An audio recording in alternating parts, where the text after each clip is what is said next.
poor student approached a millionaire and told him not to travel with his daughter. The next morning, there was a luxury car near her school.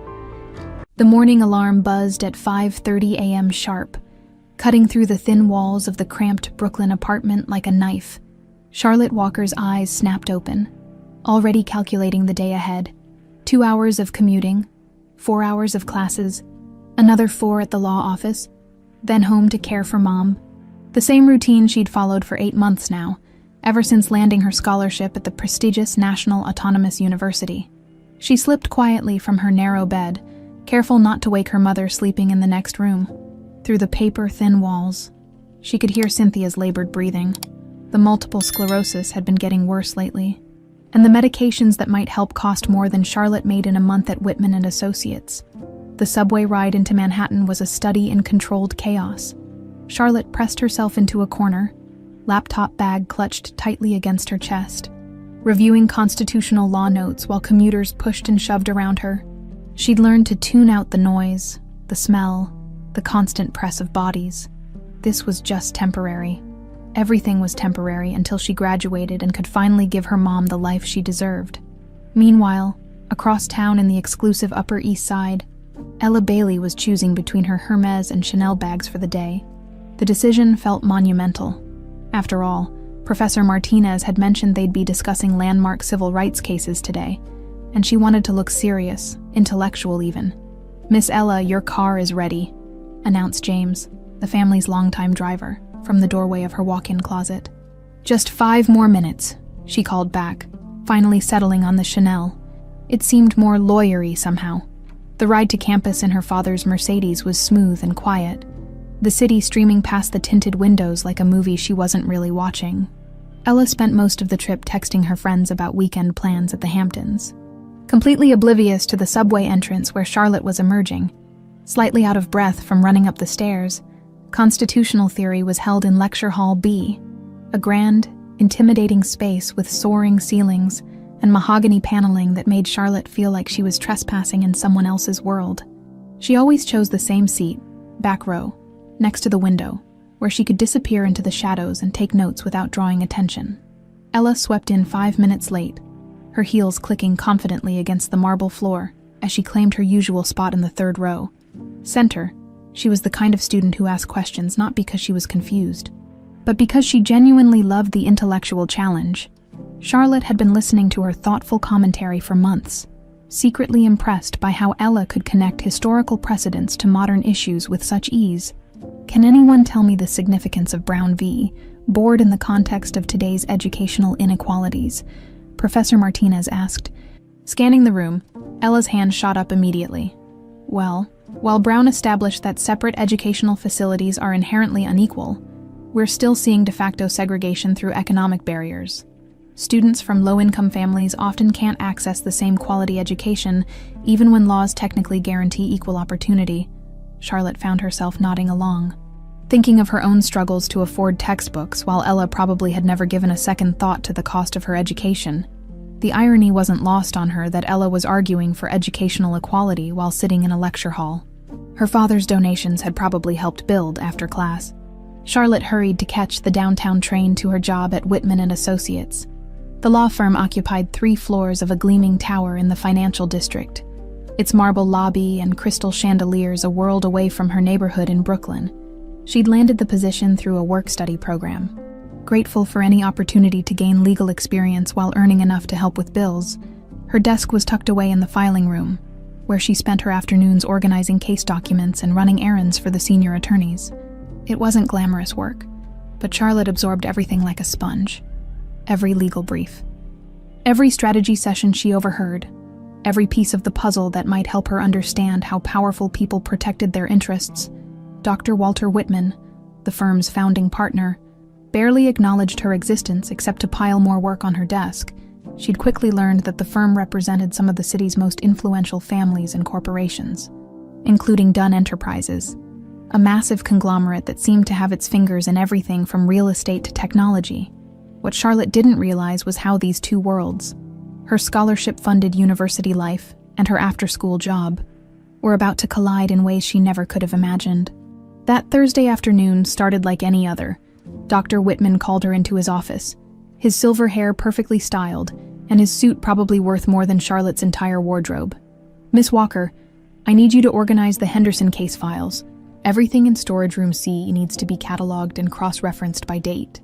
It's a confidential matter, so I trust you'll maintain the appropriate discretion."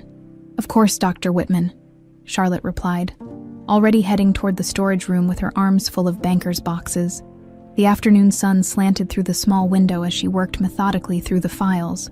Creating digital records of each document, the Henderson case seemed to involve some kind of corporate dispute. Lots of contracts and property deeds that meant nothing to her.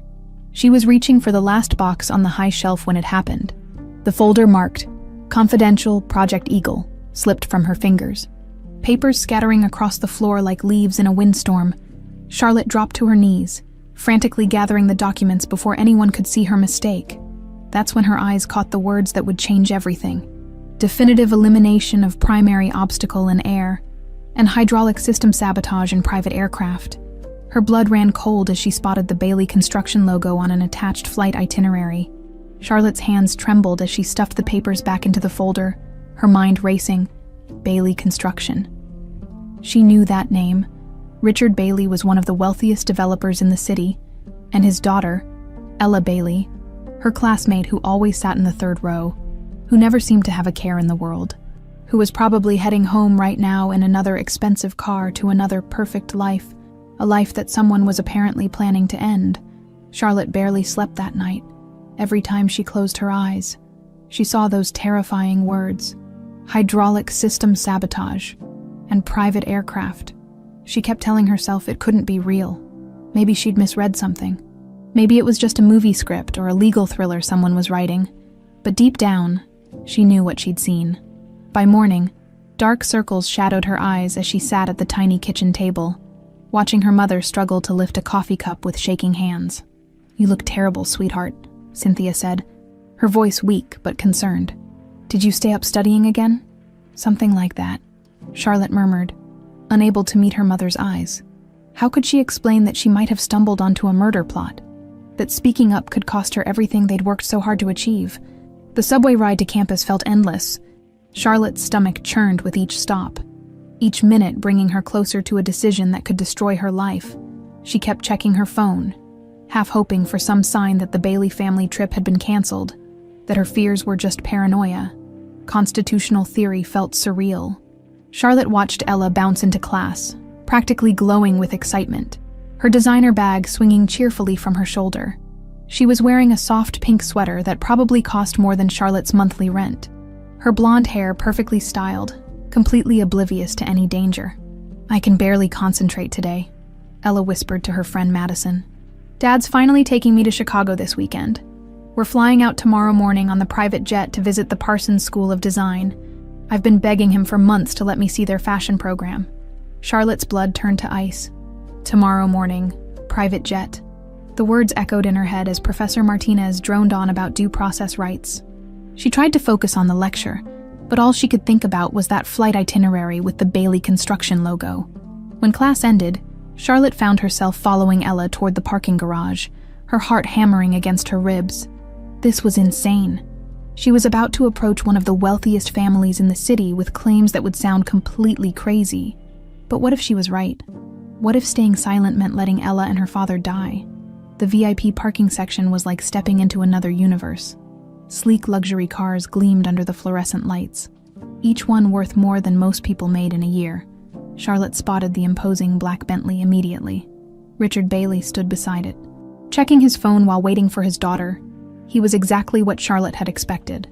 Tall, distinguished, wearing a suit that screamed money and power. Everything about him radiated the kind of confidence that came from never having to worry about mortgage payments or medical bills. This was a man who could destroy her future with a single phone call. Charlotte's legs felt like jelly as she approached, but she forced herself to keep walking. Ella was already heading toward the car, chatting excitedly about her upcoming trip. "Mr. Bailey?" Charlotte's voice came out as barely more than a whisper. She cleared her throat and tried again. "Mr. Bailey, I'm sorry to bother you, but I need to speak with you. It's about your flight tomorrow." Richard looked up from his phone, his sharp blue eyes taking in Charlotte's appearance. Her worn jeans, her scuffed sneakers, her obvious nervousness. His expression was politely confused, the way wealthy people looked at service workers who'd stepped out of line. "I'm sorry. Do I know you?" he asked, his tone neutral but guarded. "No, sir. You don't. My name is Charlotte Walker. I'm a student here, and I worked at Whitman and Associates." Her voice was shaking now, but she pushed forward. "Please, I know this sounds crazy, but you can't get on that plane tomorrow. I found documents, legal papers that mention sabotaging your jet. Someone wants to hurt you and Ella." Richard's eyebrows rose slightly. Behind him, Ella had stopped mid-conversation with her friend, turning to stare at the strange girl addressing her father. "Dad, I know her," Ella said, walking closer. "That's Charlotte Walker. She's in my constitutional theory class. Professor Martinez is always praising her work. She's the one who scored highest on the midterm." Before Richard could respond, the roar of a Porsche engine announced the arrival of Heather Bailey. Charlotte watched as a stunning woman with long dark hair and perfectly applied makeup stepped out of a white Cayenne, her designer heels clicking authoritatively across the concrete. Even at 42, Heather Bailey looked like she'd stepped off a magazine cover. Her Chilean accent added an exotic flair to her voice as she surveyed the scene with sharp, calculating eyes. "What's going on here?" Heather demanded, her gaze fixing on Charlotte with obvious suspicion. "Richard, who is this girl?" Richard began to explain, but Heather cut him off with a dismissive laugh that held no warmth. "Oh, please. Another gold digger trying to get close to our family." She looked Charlotte up and down with undisguised contempt. "Let me guess. You've invented some dramatic story to get our attention, maybe hoping for a reward." Charlotte felt her cheeks burn with humiliation as other students began to gather. Drawn by the commotion, whispers started spreading through the crowd. "I'm just trying to help," Charlotte said quietly, her voice barely audible. "I saw the documents. Your flight tomorrow." "Enough," Heather snapped. "Ella, get in the car, Richard. Call campus security. This girl is clearly unstable." The crowd of onlookers grew larger, phones appearing as students began recording the confrontation. Charlotte could hear fragments of their conversations. "Who is she?" "Some scholarship student, I think. Look at her clothes. So embarrassing." "I'm telling the truth." Charlotte tried one more time, looking directly at Richard. "Please just check the plane. Have someone inspect it before you fly." But Richard was already pulling out his phone, presumably to call security. Heather had her arm around Ella, guiding her toward the Bentley like she was protecting her from a dangerous criminal. "Come on, darling," Heather said to Ella. "Some people will do anything for attention."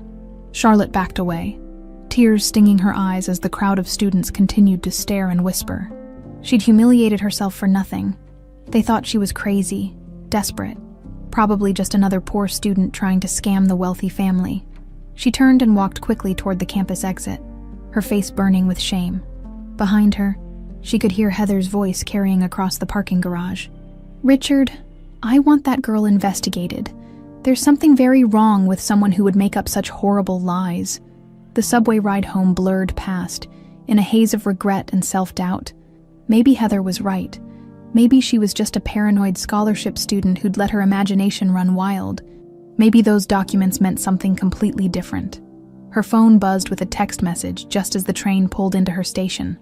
The sender was unknown, but the message was crystal clear. "Your employment at Whitman and Associates has been terminated effective immediately. Do not return to the office. Your final paycheck will be mailed." Charlotte stared at the screen in disbelief. Someone had already contacted Dr. Whitman. Someone had made sure she was fired within hours of her confrontation with the Baileys. She climbed the stairs to her apartment building on shaking legs, knowing she'd have to tell her mother that they'd lost their primary source of income. The medication Cynthia needed would have to wait. Again. As she unlocked the apartment door, Charlotte wondered if she'd just made the biggest mistake of her life. She'd tried to save two people who didn't even believe her, and in the process, she might have destroyed any chance of saving the one person who mattered most.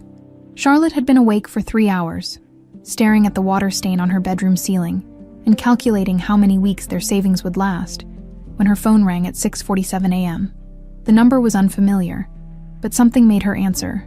"Miss Walker, this is Cody Shelton, Mr. Bailey's driver." "Mr. Bailey would like to speak with you this morning. Can you meet us at campus in an hour?" Charlotte's throat went dry. What about? Is everything okay? Everything's fine, miss. Better than fine, actually. Mr. Bailey will explain when he sees you. The call ended before Charlotte could ask any more questions. She sat up in bed, her mind racing. Had they called the police? Was she about to be arrested for harassment or worse? Had something happened to their plane? She dressed quickly in her best jeans and a sweater that didn't have any visible stains, then took the subway into Manhattan with her stomach in knots. When she emerged from the campus station, she spotted the black Bentley immediately. But this time, instead of looking intimidating, it filled her with an odd sense of hope. Richard Bailey stepped out as she approached, and Charlotte was surprised to see that his usual stern expression had been replaced by something that looked almost like gratitude. Beside him stood a man she recognized as the driver from yesterday, though now she noticed his alert posture and the way his eyes constantly scanned their surroundings, more like a bodyguard than a chauffeur. "Miss Walker," Richard said, extending his hand. "I owe you an enormous apology, and much more than that." Charlotte shook his hand uncertainly. "I don't understand." "The plane," Richard said simply. "You were right. Cody found a device attached to the hydraulic system. Sophisticated, nearly undetectable. If we'd taken off yesterday morning..." He paused, his jaw tightening. "You saved our lives." The world seemed to tilt sideways. Charlotte grabbed the car's roof to steady herself. "So it was real? I wasn't just being paranoid." "Very real." Cody spoke for the first time, his voice carrying a slight accent Charlotte couldn't place. Whoever planted that device knew exactly what they were doing. The plane would have gone down over the Atlantic, and it would have looked like mechanical failure. Richard studied Charlotte's face, the dark circles under her eyes, the tension in her shoulders, the way she kept glancing around like she expected someone to jump out and accuse her of something. "Miss Walker, I understand you lost your job because of what happened yesterday. That's unacceptable." Richard's tone was businesslike now, but warmer than before. "I'd like to make you an offer. My company needs bright, ethical people in our legal department. The position comes with a substantial salary increase from what you were making at Whitman's, plus benefits." Charlotte blinked. What kind of position?" "Junior legal assistant, with opportunities for advancement as you complete your degree. You'd work directly with our corporate counsel on compliance issues, contract reviews, that sort of thing. 3 days a week, flexible scheduling around your classes." It sounded too good to be true. Charlotte had learned to be suspicious of anything that sounded too good to be true. I appreciate the offer.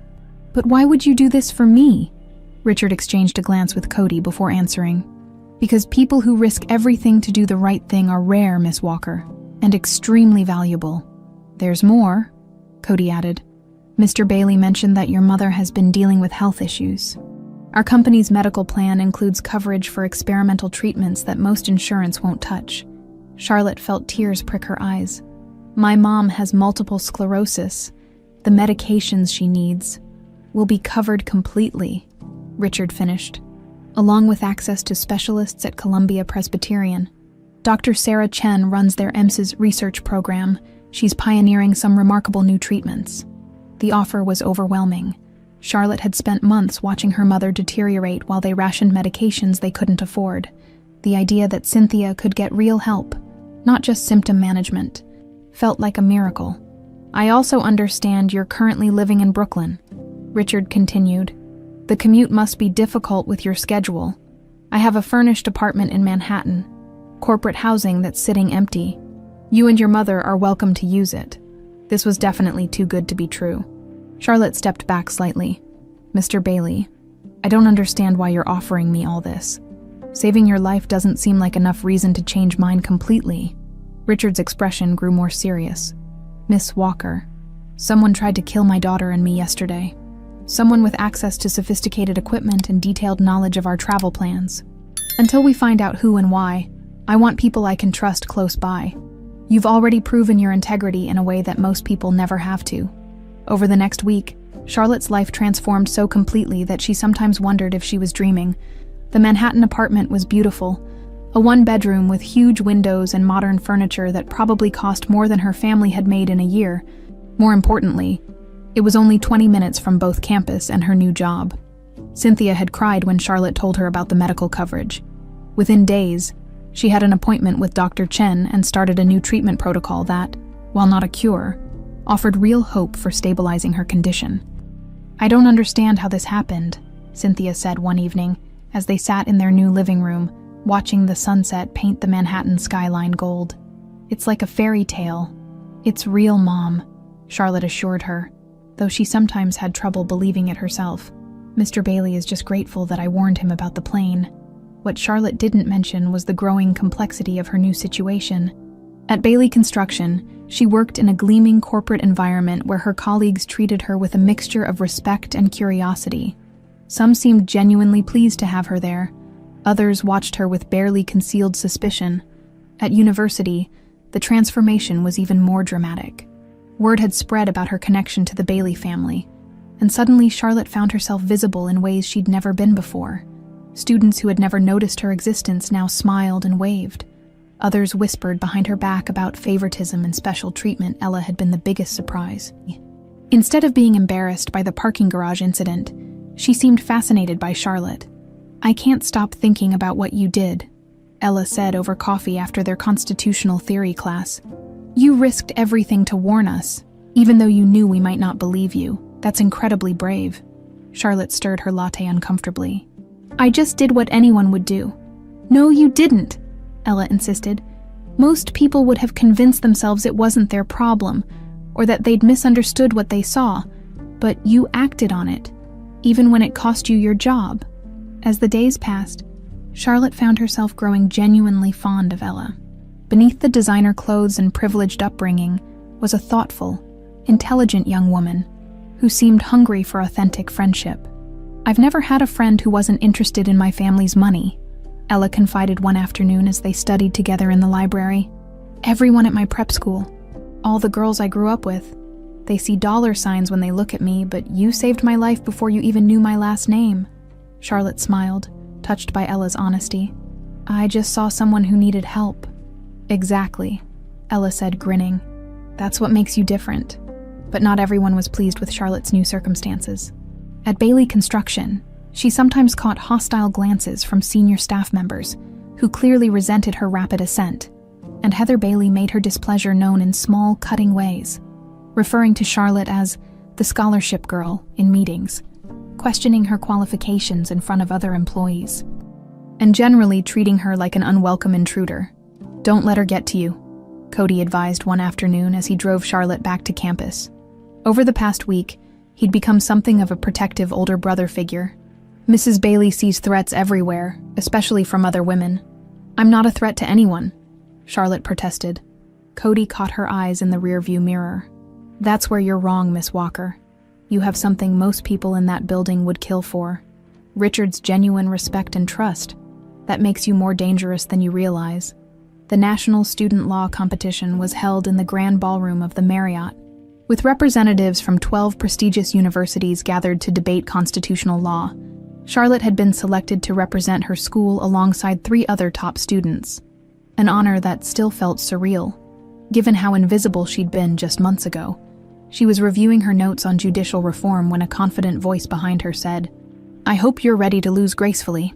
Charlotte turned to find a tall, dark-haired young man with warm brown eyes and an easy smile that took the sting out of his words. He was wearing a perfectly tailored navy suit that screamed Ivy League, but his expression was playful rather than arrogant. "Jaden Dunn, NYU," he said, extending his hand. "I've been looking forward to meeting the legendary Charlotte Walker. Word is you're the one to beat in constitutional theory." "Just Charlotte," she replied, shaking his hand and trying not to notice how his smile made her stomach flutter. "And I think legendary might be an overstatement." "We'll see about that," Jaden said with a grin. May the best argument win. The debate topic was judicial reform, specifically whether the Supreme Court should be expanded to ensure more balanced representation. Charlotte found herself assigned to the opposition team, arguing against expansion, while Jaden represented the pro-expansion side. As the debate began, Charlotte quickly realized she was facing a formidable opponent. Jaden's arguments were sharp, well-researched, and delivered with a passion that made it clear this wasn't just an academic exercise for him. He spoke about justice and equality with the fervor of someone who genuinely believed law could change the world. But Charlotte had spent months studying under pressure, preparing for this kind of intellectual combat. When her turn came, she systematically dismantled Jaden's points, arguing that court expansion would politicize the judiciary and undermine public trust in constitutional interpretation. "My opponent speaks eloquently about justice," she said, looking directly at Jaden.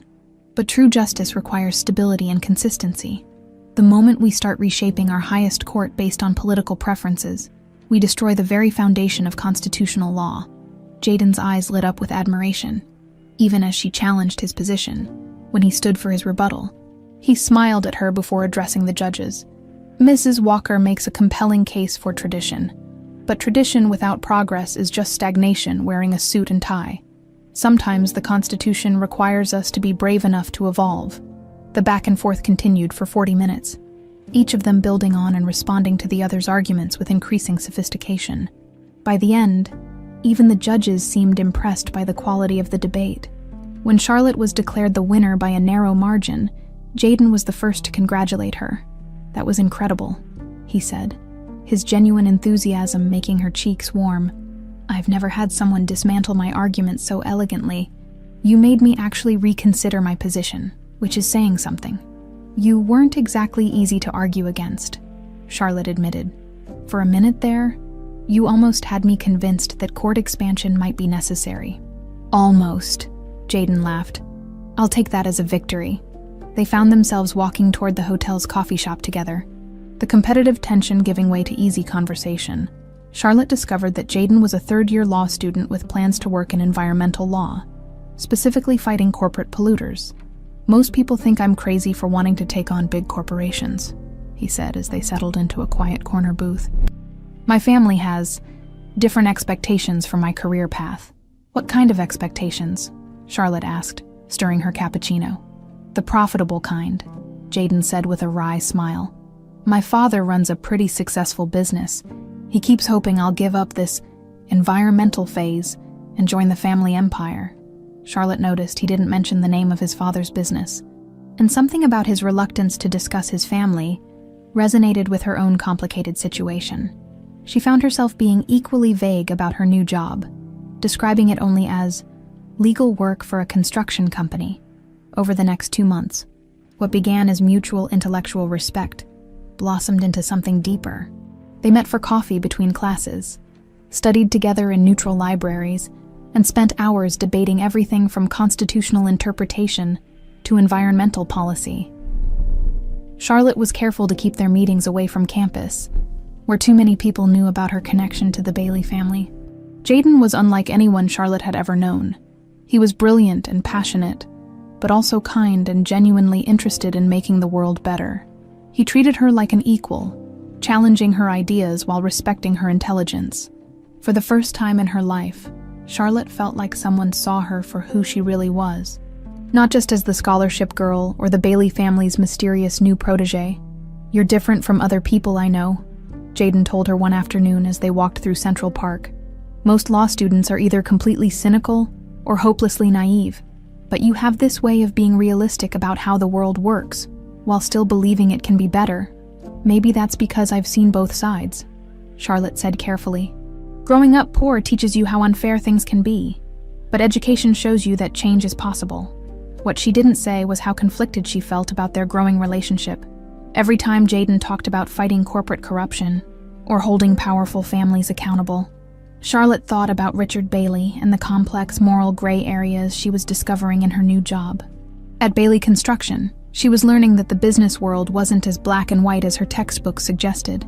Richard was demanding but fair, genuinely concerned about safety standards and environmental compliance. Yet she also saw documents that hinted at the kind of aggressive tactics Jaden would probably condemn. The situation grew more complicated when Charlotte started noticing patterns in the company's historical records. While organizing archived contracts for a compliance audit, she discovered references to several business deals that had worked out remarkably well for Bailey Construction, often immediately after their competitors faced unexpected setbacks. One file, in particular, caught her attention: a Miami development project from 20 years ago, where Bailey Construction had ultimately won a massive contract after their primary competitor, Dunn Enterprises, withdrew following what was described as Unforeseen circumstances. Dunn Enterprises. Charlotte stared at the name on the document, her heart sinking. She'd heard Jaden mention his father's company was involved in development, but she'd never connected it to the Bailey family's business rivals. "Everything okay, Charlotte?" Cody's voice made her jump. He'd appeared in the doorway of the archive room with his usual silent efficiency. "Just doing some filing," she said, quickly closing the folder. "This Miami project from the 90s. Do you know anything about it?" Cody's expression became carefully neutral. "Before my time, but I know the Bailey and Dunn families have history. Competition can get pretty intense in this business." That evening, Charlotte sat in her Manhattan apartment, staring at her phone and debating whether to text Jaden. They had plans to meet for dinner the next night, but suddenly she wasn't sure she could face him without revealing the growing knot of anxiety in her stomach. Her mother noticed her distraction during their usual evening conversation. "You've been quiet lately, sweetheart," Cynthia observed. "Is everything all right with the new job?" "The job's fine," Charlotte said. "It's just complicated." "Complicated how?" Charlotte hesitated. How could she explain that she was falling for someone whose family might be enemies of the people who'd saved her mother's life?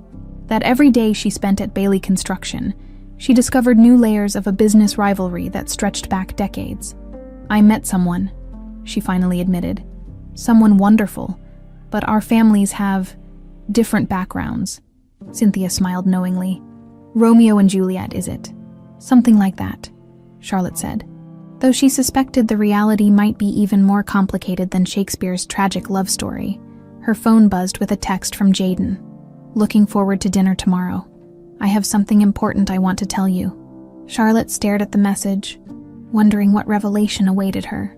In her experience, when people said they had something important to discuss, it rarely led anywhere good. But despite her growing anxiety about the tangled web of family loyalties and business rivalries, she found herself typing back, "Me too. See you tomorrow." Some complications, she thought, were worth the risk. Heather Bailey sat in her pristine white Range Rover outside a nondescript office building in Queens, drumming her manicured nails against the steering wheel. The private investigator she'd hired came highly recommended. Discreet, thorough, and willing to dig into places most people wouldn't look. "I want to know everything about Charlotte Walker," she'd told Marcus Reed 3 weeks ago. "Where she came from, who her family really is, why she suddenly appeared in our lives. Something doesn't add up." Now Marcus was walking toward her car with a manila envelope that looked suspiciously thick. Heather's pulse quickened as he slid into the passenger seat. "You were right to be suspicious, Mrs. Bailey," he said without preamble. "This girl isn't just some random scholarship student who happened to save your family." Heather snatched the envelope, her hands trembling slightly as she pulled out the contents. Birth certificate, medical records, school transcripts, and then something that made her blood run cold. "Hospital records from Angelus Medical Center," Marcus explained. 18 years, 7 months ago, Cynthia Walker gave birth to Charlotte Walker, but look at the father's name on the original intake form. Heather's vision blurred as she read the faded document. There, in unmistakable handwriting, was her husband's name, Richard Bailey. "There's more," Marcus continued. "Paternity test results that were never claimed, and a legal document where Cynthia Walker signed away any financial claims against the Bailey family in exchange for a substantial settlement." Heather felt like she was drowning. "This can't be real. Richard would have told me." "Would he?" Marcus asked gently. "The timing suggests this happened right before his marriage to his first wife, Teresa. Maybe he never knew about the test results. Or maybe he chose to forget." Heather stared at the documents, her mind racing. Charlotte Walker wasn't just some grateful employee. She was Richard's daughter, the daughter he'd never acknowledged, who'd been raised in poverty while Ella grew up with every privilege imaginable. "What do you want me to do with this information?" Marcus asked. "Nothing," Heather said quickly, stuffing the papers back into the envelope. "Not yet, I need to think." But as she drove home through Manhattan traffic, Heather's thoughts were anything but calm. Richard had been paying more attention to Charlotte lately, praising her work, treating her almost like family. If he discovered the truth about her parentage, where would that leave Ella? Where would that leave Heather herself? Meanwhile, across town in the Bailey construction archives, Charlotte was making disturbing discoveries of her own. What had started as routine document organization was revealing a pattern that made her increasingly uncomfortable. The files she was cataloging dated back 20 years, chronicling Bailey Construction's rise from a mid-sized regional developer to a major player in national real estate. But threaded through the legitimate business documents were references to what the company euphemistically called competitive advantages. Charlotte found correspondence mentioning obstacles removed and problems resolved in connection with several major contracts Bailey had won. Each time, a competitor had mysteriously withdrawn from bidding or faced unexpected setbacks that allowed Bailey Construction to sweep in with the winning proposal. The most troubling file involved the Miami waterfront project from 2 decades ago. Bailey Construction had been locked in fierce competition with Dunn Enterprises for a $1 billion development contract. According to the timeline Charlotte pieced together, Dunn Enterprises had been the favored bidder until their primary architect died in a car accident, and key environmental permits were mysteriously revoked. Charlotte's hands shook as she read a memo dated just days after Dunn Enterprises withdrew from the project. Primary obstacle eliminated, heir apparent neutralized, proceed with Phase 2. The language was nearly identical to what she'd seen in the documents about the plane sabotage. Finding everything you need down here. Charlotte spun around to find Dr. Walter Whitman standing in the doorway of the archive room. Her former boss looked exactly the same. Silver hair, expensive suit, smile that never reached his eyes. "Dr. Whitman," she stammered, quickly closing the file. "I didn't know you had business with Bailey Construction." "Oh, Walter and I go way back," came Richard's voice from behind Whitman. "He's been handling some legal consulting for us." "I hope you don't mind working with your old boss occasionally." Charlotte forced a smile. Of course not. But as the two men left, discussing some corporate matter in low voices, Charlotte couldn't shake the feeling that Whitman's presence wasn't a coincidence. She'd found those original sabotage documents at his office. And now he was working directly with Bailey Construction. That evening, Charlotte sat in her apartment staring at photocopies she'd discreetly made of the most troubling documents. Her mother was at a doctor's appointment, one of many that had become possible thanks to the Bailey family's generosity, leaving Charlotte alone with her growing unease. Her phone rang, interrupting her dark thoughts. Jaden's name appeared on the screen, and despite everything, she felt her heart lift slightly. "Hey," she answered, trying to sound normal. "Hey yourself, are you okay?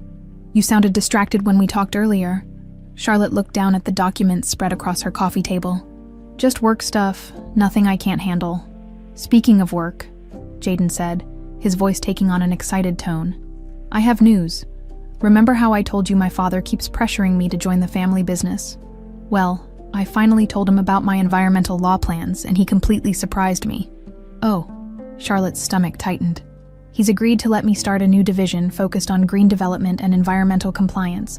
Says it's the future of the industry. I'll get to work on sustainable construction practices, renewable energy integration. Everything I've been passionate about." "That's wonderful," Charlotte said, though the word felt like sand in her mouth. "What's your father's company called again?" "Dunn Enterprises.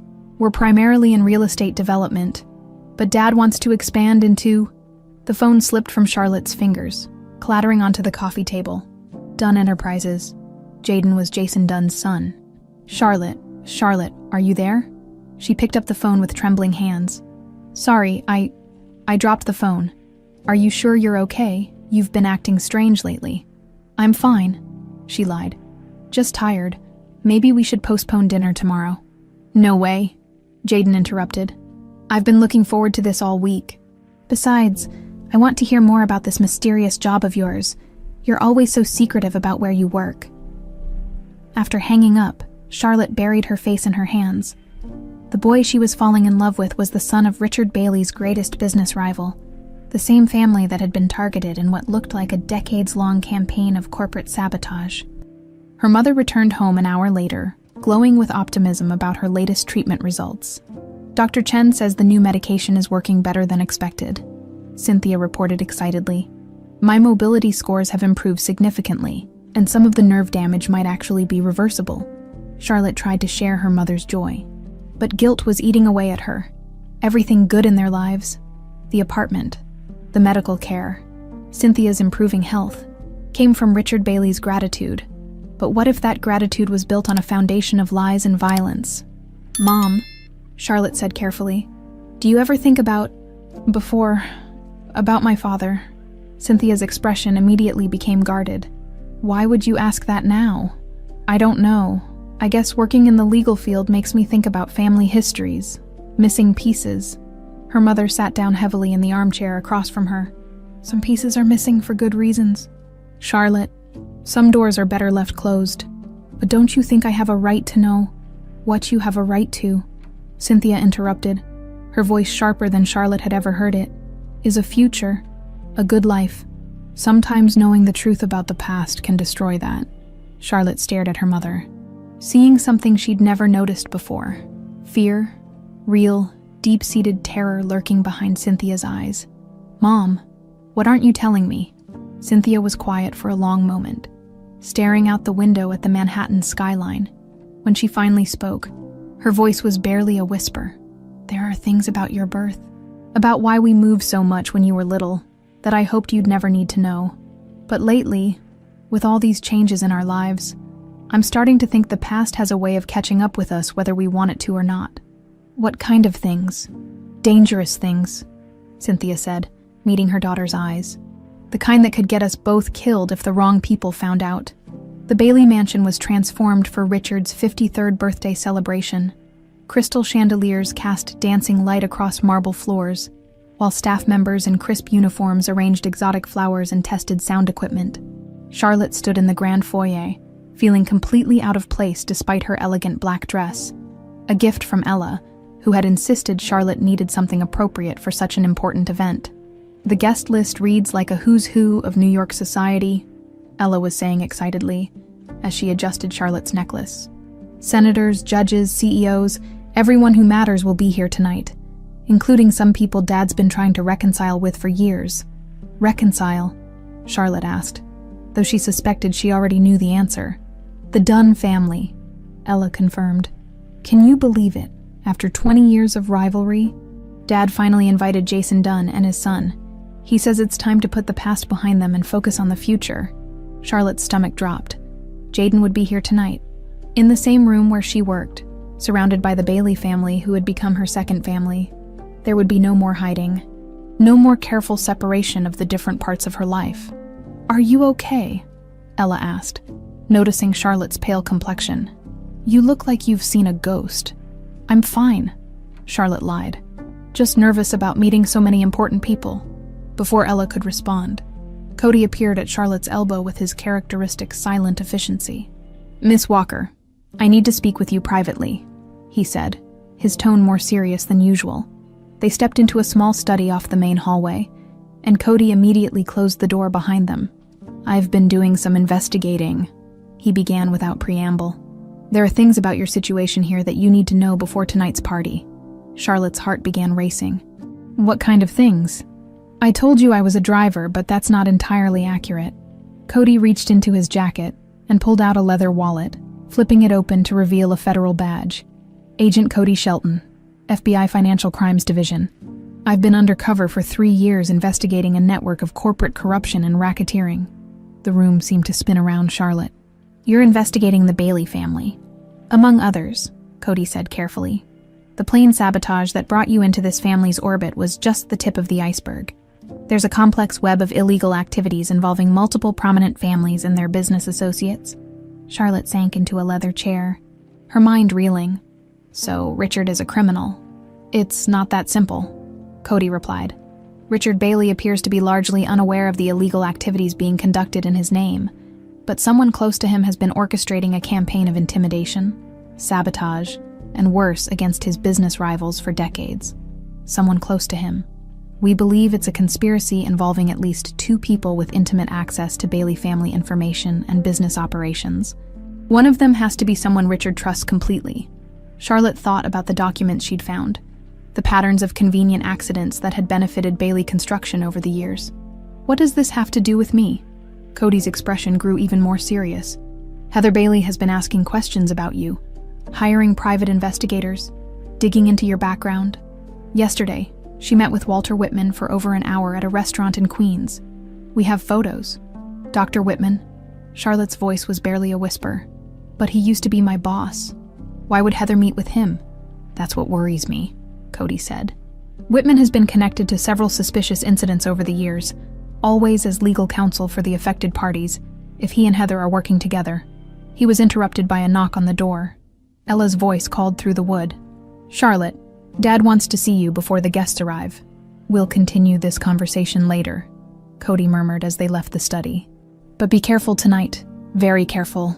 The party was already in full swing when Charlotte made her way to the main ballroom. Politicians mingled with business leaders while servers circulated with champagne and canapes. She was searching for Richard when she spotted a familiar figure near the bar. Jaden stood with his back to her, deep in conversation with an older man who could only be his father. Jason Dunn was shorter than Charlotte had imagined, with graying hair and intense eyes that seemed to take in everything around him. Even from across the room, she could see the family resemblance. Before she could decide whether to approach or retreat, Jaden turned and spotted her. His face lit up with surprise and delight. "Charlotte, what are you doing here?" He crossed the room quickly, pulling her into a warm hug that made several nearby guests stare with curiosity. "I work for Bailey Construction," Charlotte said quietly, watching Jaden's expression change from confusion to understanding. "You work for—" Jaden stepped back, studying her face. "The mysterious legal job you never wanted to talk about? You work for my father's biggest rival. I can explain." "Can you?" Jaden's voice carried a hurt she'd never heard before. "Because I've been wondering for weeks why you were so secretive about your job. Why you always changed the subject when I asked about your work. Now I find out you've been working for the Bailey family this whole time." "It's not what you think," Charlotte began, but she was interrupted by the arrival of Jason Dunn himself. "Jaden, who's your friend?" the older man asked, his voice carrying the same intensity as his eyes. "Dad, this is Charlotte Walker. Charlotte, my father, Jason Dunn." Jason's handshake was firm, his gaze penetrating. "Walker, why does that name sound familiar?" Before Charlotte could respond, Richard Bailey's voice boomed across the ballroom as he called for attention. The crowd quieted as their host took the microphone, looking distinguished in his perfectly tailored tuxedo. "Thank you all for being here tonight," Richard began. "This birthday celebration is particularly meaningful because it represents not just another year of life, but hopefully the beginning of a new chapter in old relationships." His gaze found Jason Dunn across the room. "Jason, I'm grateful you accepted my invitation. It's time our families stopped letting the past define our future." Jason raised his glass in acknowledgement, though Charlotte noticed his smile didn't quite reach his eyes. Richard continued speaking, but Charlotte was distracted by movement near the service entrance. Walter Whitman had appeared, carrying a silver tray with a single glass of wine. She watched as he approached Richard, a obsequious smile on his face. "A special vintage for the birthday celebration," Whitman announced loudly enough for nearby guests to hear. "Chateau Margaux, 1982, from my personal collection." Something about the scene triggered every alarm bell in Charlotte's head. The way Whitman held the glass, the calculating look in his eyes, the fact that he was serving wine personally when there were dozens of professional servers present. Without thinking, Charlotte pushed through the crowd toward Richard. She could see him reaching for the glass, see Whitman's satisfied expression as he prepared to hand it over. "Don't drink that," Charlotte shouted, lunging forward just as Richard's fingers closed around the stem. The expensive crystal shattered against the marble floor, dark red wine spreading like blood across the white stone. The ballroom fell completely silent, hundreds of eyes staring at Charlotte in shock. "It's poisoned," she gasped, pointing at the spreading wine that was already beginning to etch faint marks into the polished marble. "The wine is poisoned." Walter Whitman's face went ashen. But before anyone could react, Heather Bailey's voice cut through the stunned silence like a blade. "Enough of this charade," she declared, her Chilean accent sharp with fury. "Do you all want to know why this girl really inserted herself into our family? Why she's so desperate to protect Richard?" Heather's eyes blazed as she looked around the room, ensuring she had everyone's attention. "Ladies and gentlemen, meet Charlotte Walker, Richard Bailey's illegitimate daughter." The ballroom erupted in gasps and murmurs. Charlotte felt the blood drain from her face as hundreds of strangers stared at her with a mixture of shock, curiosity, and judgment. "That's impossible," Ella whispered, her face pale with confusion. But Richard's expression told a different story. As he looked at Charlotte, really looked at her, Recognition dawned in his eyes. The shape of her face, the determined set of her jaw, the way she held herself when challenged. "My God," he breathed. Cynthia's daughter? The silence in the ballroom was deafening. Charlotte stood frozen in the center of the room, wine-stained shards of crystal at her feet, while hundreds of New York's elite stared at her in shock. The revelation of her parentage hung in the air like a toxic cloud, but all she could think about was the poisoned wine now seeping into the marble floor. Richard was the first to break the silence. "Everyone please step back from the spilled wine," he said with the authoritative voice that had built his empire. "Security, I need this area cordoned off immediately. Richard, surely you're not taking this girl's wild accusations seriously," Walter Whitman sputtered. But Charlotte noticed beads of sweat forming on his forehead despite the ballroom's perfect air conditioning. "Wild accusations." Cody stepped forward, his FBI badge now visible in his hand. "Agent Shelton, Federal Bureau of Investigation. Mr. Whitman, I'm going to need you to remain exactly where you are." The crowd erupted in confused murmurs. Senators and socialites began backing away as more federal agents, previously disguised as caterers and security personnel, revealed themselves throughout the ballroom. Ella pushed through the crowd to reach Charlotte, her face a mask of confusion and hurt. "Is it true?" she whispered. "Are you really my sister?" Before Charlotte could answer, the grand ballroom doors burst open. Cynthia Walker entered, moving with more strength and determination than Charlotte had seen from her mother in years. In her hands was a weathered manila folder, and her face carried the resolve of someone who had finally decided to stop running from the truth. "I didn't come here to cause a scene," Cynthia announced, her voice carrying clearly across the silent room. "I came to prevent history from repeating itself." She walked directly to where Heather stood, ignoring the stares of the assembled guests. "The poison wasn't meant for your husband, Mrs. Bailey. It was meant for my daughter, just like you tried to do to Teresa 18 years ago." A collective gasp rose from the crowd. Jason Dunn stepped closer, his businessman's instincts recognizing the importance of what was unfolding. Heather's face twisted with rage. "You don't know what you're talking about. You pathetic woman. I have proof," Cynthia interrupted, opening her folder. "I worked as Richard's executive secretary for 5 years. We had a brief relationship before his marriage to Teresa. When I discovered I was pregnant, he was already engaged, so I kept my distance." She pulled out a faded letter, her hands trembling slightly. "But Teresa found out about my pregnancy. She was carrying Richard's child too, and she wanted our children to know each other, to grow up as siblings. This is her last letter to me, arranging a meeting." Richard moved closer, his face pale as he recognized his first wife's handwriting. "The day before our planned meeting, Teresa was killed in what everyone assumed was a car accident," Cynthia continued. "But she managed to record a voice message before she died.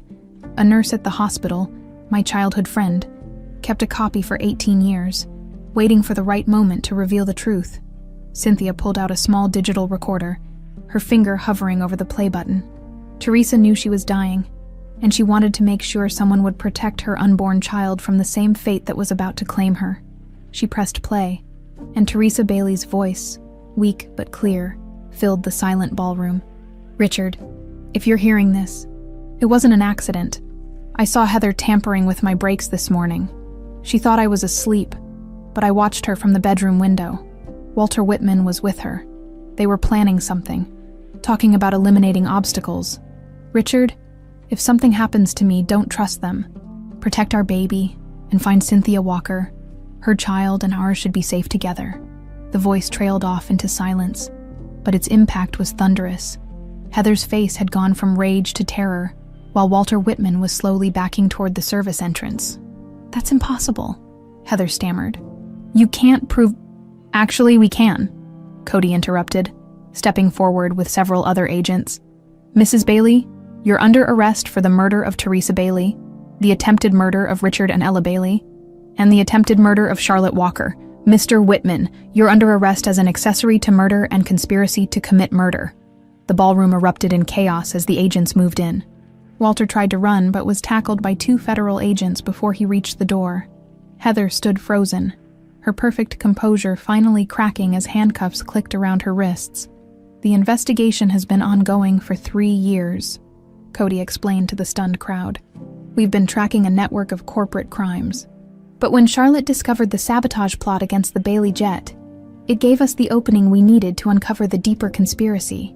Charlotte found herself surrounded by the people who had become her family.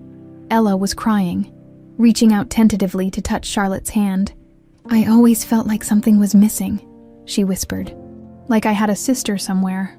I just never imagined." Richard approached slowly, his eyes filled with 20 years of regret. "Cynthia, I had no idea. If I had known about Charlotte, about the danger you were in, I was too scared to tell you," Cynthia admitted. "After Teresa's death, Walter came to see me. He offered money to disappear, and when I refused, he made it clear that my baby and I would suffer the same fate as Teresa if I ever came forward. So I took his money and ran." "But why come forward now?" Richard asked. Cynthia looked at her daughter with fierce maternal pride. "Because Charlotte inherited my stubborn streak and your sense of justice. She wasn't going to stop investigating, wasn't going to let sleeping dogs lie. And I realized that some truths are worth the risk." Across the room, Jaden had been watching the entire scene unfold with growing understanding. He approached Charlotte cautiously, his earlier hurt replaced by concern. "So this is why you couldn't tell me where you worked," he said softly. "You didn't know you were caught in the middle of a 20-year-old murder conspiracy." "I'm sorry I lied to you," Charlotte replied. "I wanted to tell you everything, but my family name is Dunn, and your father is Richard Bailey," Jaden finished. Talk about complicated. Jason Dunn had been silent throughout the revelations, but now he stepped forward with a grim expression. "There's something else you all need to know. Walter Whitman has been representing my company for the past 15 years. If he's been involved in criminal activities," he looked directly at Richard, "I think our families have been manipulated into this rivalry by people who profited from keeping us at each other's throats." "The Miami Project," Charlotte said suddenly, the pieces finally clicking into place. 20 years ago, when your company withdrew from bidding, that wasn't a coincidence. "Was it?" Jason's face darkened. "Our lead architect died in a car accident, and we lost crucial permits overnight. At the time, I thought Bailey Construction had orchestrated it all." "I thought you had," Richard replied. "When my company got the contract, I assumed it was just business. I never suspected that Walter Whitman was playing both sides," Cody finished. "Setting up conflicts, eliminating obstacles, and taking a percentage of every contract that resulted from his manipulations." As the federal agents led Heather and Walter away, the remaining guests began to disperse, buzzing with the scandal that would dominate social circles for months to come. But Charlotte barely noticed them leaving. She was focused on the small group of people surrounding her: her mother, her father, her sister, and the young man she loved despite the complicated history between their families. "So what happens now?" Ella asked, looking between her father and Charlotte. Richard smiled for the first time that evening, a genuine expression that transformed his usually stern features. "Now we become the family we should have been 18 years ago." The ballroom had transformed from an elegant celebration into a crime scene. Federal agents worked methodically, collecting evidence, while the remaining guests huddled in small groups, their voices hushed with shock and fascination. Charlotte stood with her newfound family, still reeling from the rapid succession of revelations that had turned her world upside down. Heather Bailey sat in handcuffs on an ornate chair, her perfect composure finally shattered. Her designer gown seemed almost mockingly elegant against the steel restraints, and her once flawless makeup was streaked with tears of rage rather than remorse. "You think this is over?" She spat at Richard, her Chilean accent thick with venom. "You have no idea what you've unleashed. There are things about your precious family that will destroy you all. The only thing being destroyed tonight is your web of lies," Cody replied firmly, reviewing the charges on his tablet. "We have 18 years of evidence linking you and Walter Whitman to a conspiracy that includes murder, attempted murder, corporate fraud, and racketeering." Walter Whitman, meanwhile, had adopted a different strategy. Gone was his usual dignified demeanor, replaced by the desperate calculations of a cornered criminal. "I want to make a deal," he announced to the agents surrounding him. "Full immunity in exchange for complete cooperation. You have no idea how deep this goes. How many people are involved?" Cody exchanged glances with his fellow agents. "We're listening. The Bailey-Dunn rivalry wasn't the only business conflict we manipulated, Walter began, his voice gaining strength as he sensed an opportunity. Over the past 2 decades, Heather and I orchestrated at least a dozen major corporate disputes, construction contracts, real estate deals, government bids. We played all sides, collecting fees and percentages while families destroyed each other. Jason Dunn stepped forward, his face grim. The Morrison bankruptcy 3 years ago. The Henderson merger that fell through. All us, Walter confirmed. Heather identified the targets. Families with old money, established rivalries, emotional vulnerabilities. I provided the legal framework to make their destruction look legitimate. Charlotte listened with growing horror as Walter detailed years of manipulation. Each revelation painted a picture of systematic exploitation that had destroyed countless lives and businesses. But Teresa Bailey was different. Cynthia interjected, her voice stronger than it had been in years. She wasn't just a business obstacle. She was a threat to Heather personally. All eyes turned to Heather, who had been silent during Walter's confession. Now she laughed, a harsh sound that echoed off the ballroom's crystal chandeliers. Teresa was a naive little fool who thought she could play happy families with Richard's bastard child. Heather snarled. She actually believed she could convince Richard to acknowledge Charlotte, to bring his illegitimate daughter into our lives as if she belonged here. Richard's face went white. Teresa knew about Charlotte. Oh, she knew everything, Heather continued, her restraint completely gone now. She hired a private investigator to find Cynthia, planned to set up trust funds, arrange meetings. She was going to ruin everything I'd worked for. Ella gasped, understanding dawning on her face. You killed my mother because she wanted to help Charlotte. I killed your mother because she was weak, Heather snapped, just like her daughter turned out to be. Do you know how easy it was to make her death look like an accident? A few loosened brake lines, a rainy night, a sharp curve. Stop. Richard's voice cut through her confession like a blade. For the first time since Charlotte had known him, he looked truly dangerous. Don't say another word about Teresa. But Heather was beyond stopping now, her carefully constructed facade completely demolished. You want to know the best part? I was at the hospital when she died. I watched her fade away, knowing that her precious plan to legitimize your bastard daughter died with her. The ballroom fell silent, except for the quiet sound of Ella's crying. Charlotte felt sick, overwhelmed by the casual cruelty in Heather's voice. There's more, Walter said quietly, apparently hoping his cooperation might earn him better treatment. The recent attempt on Charlotte's life wasn't random. Heather discovered Charlotte's true parentage 3 weeks ago. She was terrified that Richard would eventually recognize his daughter and change his will. My will? Richard looked confused. Heather has been your sole beneficiary for 5 years, Walter explained. If Charlotte's parentage became known, if Richard acknowledged her as his heir, I'd lose everything, Heather finished bitterly. Ella would inherit as Richard's legitimate child, but Charlotte could claim half the estate as the firstborn. My comfortable widow's life would disappear. Charlotte stared at the woman who had tried to kill her out of pure greed. So you decided to poison me at the party. Poison was Walter's idea, Heather replied. Untraceable. Would look like a heart defect. You were supposed to collapse during the celebration. Another tragic young death that no one could have prevented. Except Charlotte saw through your plan, Cody observed.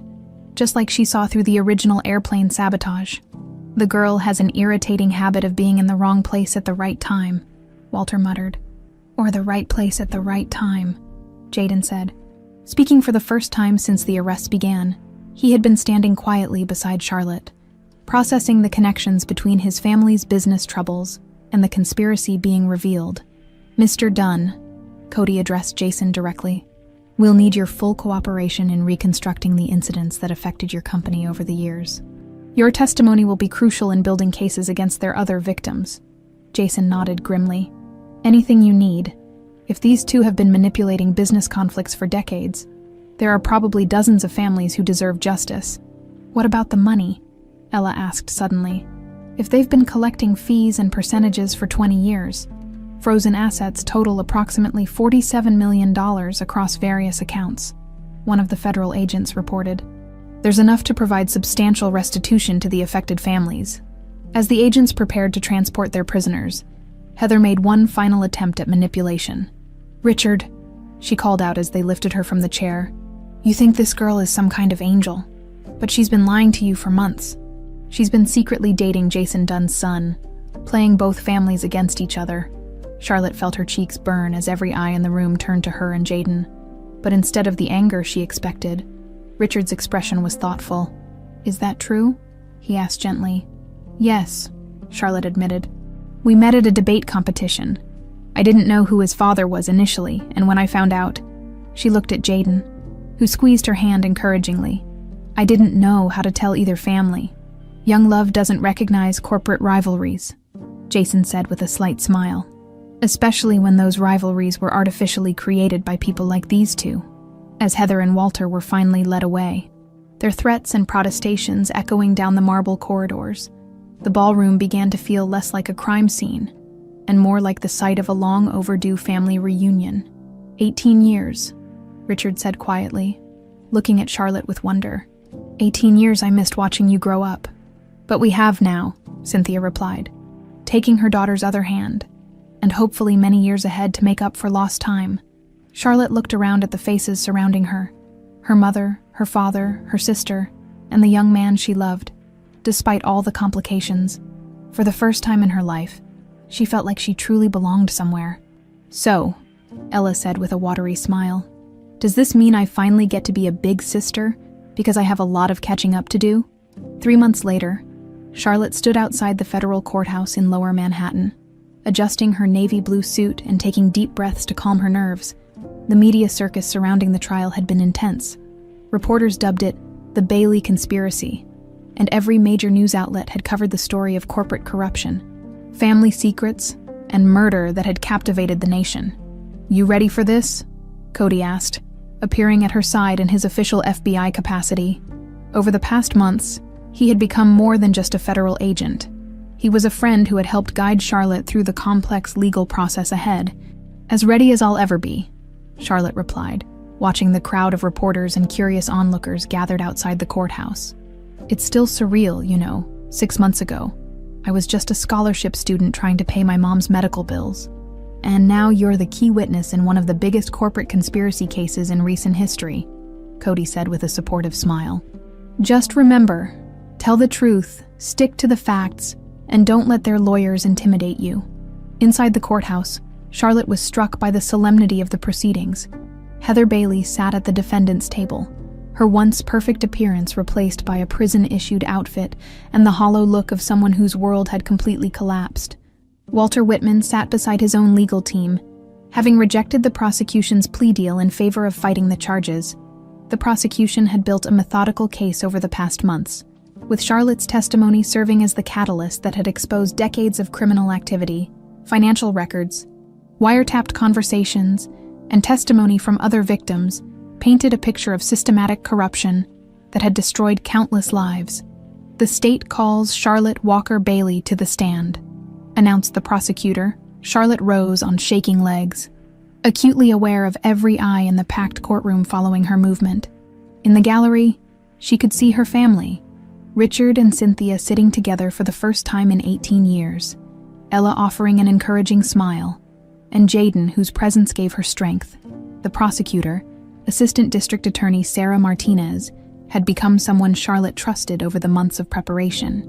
She guided Charlotte through her testimony with professional competence but genuine warmth. "Miss Bailey, can you tell the court how you first became aware of the conspiracy against your family?" "I was working as a filing clerk at Whitman and Associates," Charlotte began, her voice growing stronger as she found her rhythm. "I accidentally discovered documents detailing plans to sabotage the Bailey family's private jet when I realized my classmate Ella Bailey was planning to fly on that plane. I felt I had to warn them, even though I knew it might cost me my job." "And did it cost you your job?" "Yes. I was fired within hours of warning Mr. Bailey about the danger." The prosecutor led Charlotte through her story methodically. The discovery of the documents, her decision to warn the Baileys despite the personal cost, the investigation that followed, and ultimately the revelation of her true parentage and the conspiracy that had shaped her entire life. When Heather's defense attorney rose for cross-examination, Charlotte was ready for the attack she knew was coming.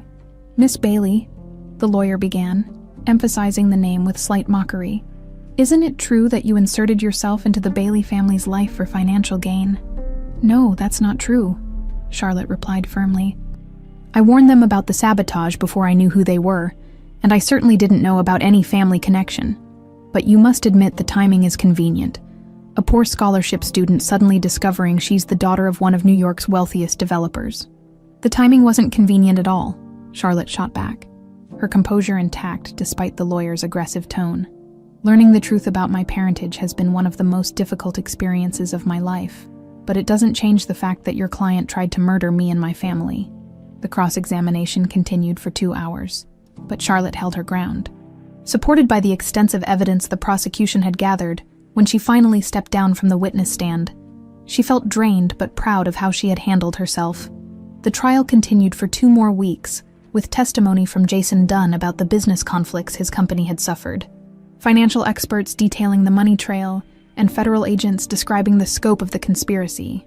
The most dramatic moment came when Teresa Bailey's voice recording was played in court, her dying words providing crucial evidence about Heather's involvement in her murder.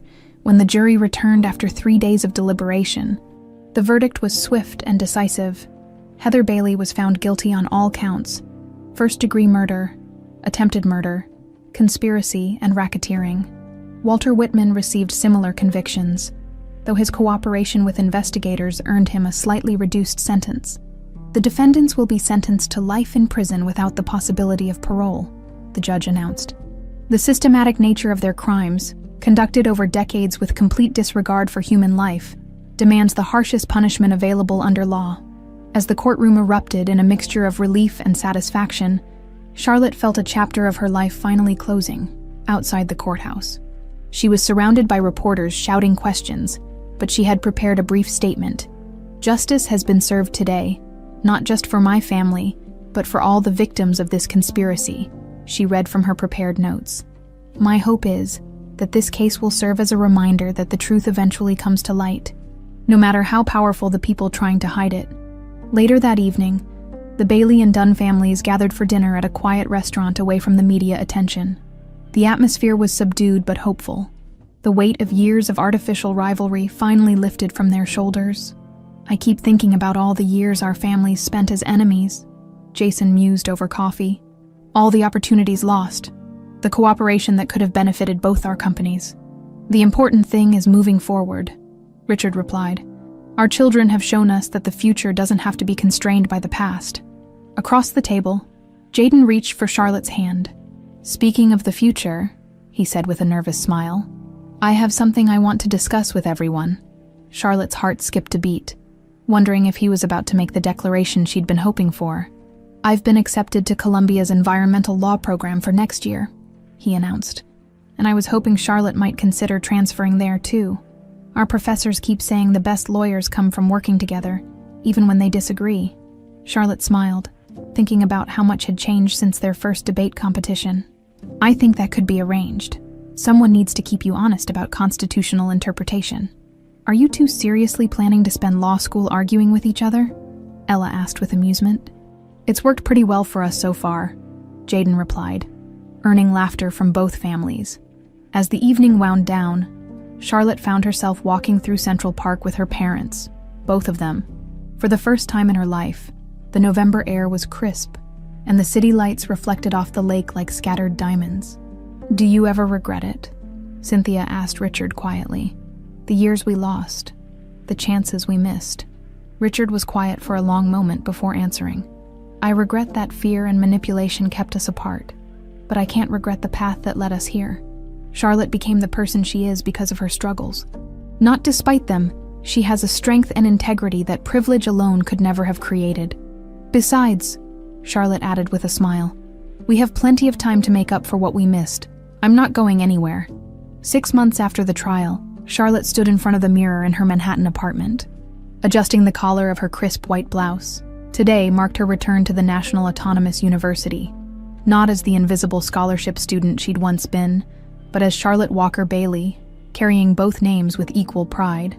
You nervous about going back? Cynthia asked from the doorway. Her mother looked healthier than she had in years, the experimental treatments having stabilized her condition remarkably well. She moved with confidence now, her cane more of a precaution than a necessity. A little, Charlotte admitted. Everything's different now. I'm different. Different, but still you, Cynthia smiled. That's what matters. The subway ride to campus felt like traveling through her own history. 6 months ago, she'd made this same journey as a struggling student trying to balance work, school, and her mother's care. Now she rode with the confidence of someone who had faced her worst fears and emerged stronger.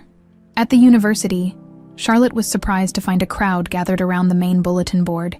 Students clustered in worried groups, their voices carrying a familiar tone of financial anxiety. She remembered all too well. 30% budget cuts, she heard one student say to another. They're eliminating scholarships for next semester. I don't know how I'm going to afford to stay. Charlotte pushed through the crowd to read the official notice. The university, facing state funding cuts, was forced to reduce financial aid dramatically. Dozens of students would lose their scholarships. Their dreams of education cut short by circumstances beyond their control. She thought about her own journey, how close she'd come to losing everything, how a single act of courage had changed her life completely. These students deserved the same chance she'd been given. Pulling out her phone, Charlotte dialed a familiar number. Dad, it's Charlotte. Do you have a few minutes? I have an idea I want to run by you. 2 hours later, Charlotte sat in Richard's office at Bailey Construction, surrounded by legal documents and financial projections. Across from her, Richard reviewed the proposal she'd drafted with the efficiency that had built his business empire. The Walker Bailey Educational Foundation, he read aloud, providing scholarships specifically for students from low-income families who demonstrate academic excellence and community commitment. The university needs immediate funding to maintain current scholarship levels, Charlotte explained. But I want to go beyond that. I want to create something permanent, something that gives students like I was a real chance at success. Richard smiled, the expression transforming his usually serious features. How much are you thinking for the initial endowment? $10 million to start, Charlotte said, then held her breath. Even after months of being part of the Bailey family, asking for such a large sum felt overwhelming. Make it 20, Richard replied without hesitation. If we're going to do this, let's do it right. Charlotte felt tears prick her eyes. Dad, that's incredible. Thank you, Richard countered, for reminding me that wealth means nothing if it's not used to help others. Teresa would have loved this idea. The foundation announcement made headlines within a week. Bailey heiress creates scholarship fund, read the Times article. But Charlotte was more interested in the response from students than media attention. Her phone buzzed constantly with messages from classmates and strangers alike, sharing their stories and gratitude. The first official foundation event was held in the university's grand auditorium. Charlotte stood at the podium, looking out at an audience that included her family, professors, and dozens of scholarship recipients. In the front row, she spotted Jaden, who had become her closest advisor and strongest supporter in launching the foundation. When I first arrived at this university, Charlotte began, I was invisible. I sat in the back row, kept my head down, and hoped no one would notice that my clothes came from thrift stores and my textbooks were 3 editions old. She paused. Seeing nods of recognition from students in similar circumstances, I thought success meant blending in, becoming like everyone else here. But I've learned that our differences, our struggles, our backgrounds, our perspectives, are exactly what make us valuable. The goal isn't to erase where we came from, but to use those experiences to build something better. The applause was thunderous, but Charlotte's attention was caught by a young woman in the third row, a freshman with worn sneakers and a determined expression that reminded Charlotte of herself just months ago. After the presentation, Charlotte sought out the student, finding her lingering near the scholarship application table. I'm Maria Santos, the young woman introduced herself. I'm a first-year pre-law student, and honestly, I wasn't sure I'd make it past the semester before I heard about your foundation. What's your story? Charlotte asked, genuinely interested. My parents are undocumented immigrants. They clean office buildings at night so I can go to school during the day. I want to be a lawyer so I can help families like mine navigate the legal system. Charlotte smiled, seeing her own determination reflected in Maria's eyes. I think you're exactly the kind of student this foundation was created to support. 3 months later. Charlotte received her acceptance letter to Columbia Law School. She and Jayden had both been admitted to the environmental law program, their relationship having evolved from intellectual sparring partners to genuine collaborators in their shared vision of using law to create positive change. "So we're really doing this," Jayden said, as they walked through Columbia's campus on their orientation day. Two former family rivals, now law school partners. "Partners in law school," Charlotte corrected with a smile. "We haven't discussed any other kinds of partnerships yet."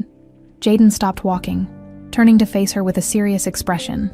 "Actually, I was hoping we could discuss that." Charlotte's heart began racing as Jayden reached into his jacket pocket, pulling out a small velvet box. "I know we're young, and I know we're about to start 3 of the most challenging years of our lives," he said, dropping to one knee right there on the campus walkway. "But I also know that I want to face those challenges with you. Charlotte Walker Bailey, will you marry me?" The ring was simple and elegant, a classic solitaire that sparkled in the afternoon sunlight. Around them, other students had stopped to watch, some pulling out phones to record the moment.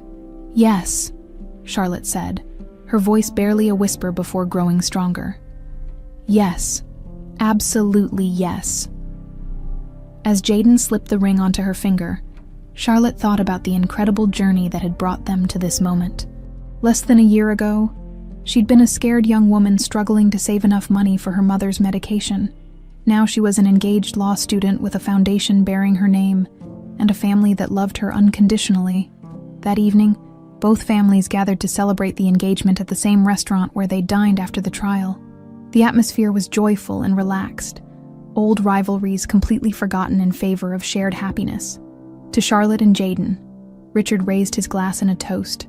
"May your marriage bridge not just 2 families, but build connections wherever you go." "And to second chances," Jason added. "For families, for friendships, and for love." As the celebration continued around her, Charlotte stepped outside for a moment of quiet reflection. The city stretched out before her, full of possibilities and challenges she couldn't yet imagine. Her phone buzzed with a text from Maria Santos. "Just got my first semester grades. Dean's list. Thank you for believing in me." Charlotte smiled, typing back, "Just the beginning. Keep pushing forward." Looking up at the stars barely visible above the city lights, Charlotte thought about her mother's words from that morning. Different, but still you. She was no longer the invisible scholarship student.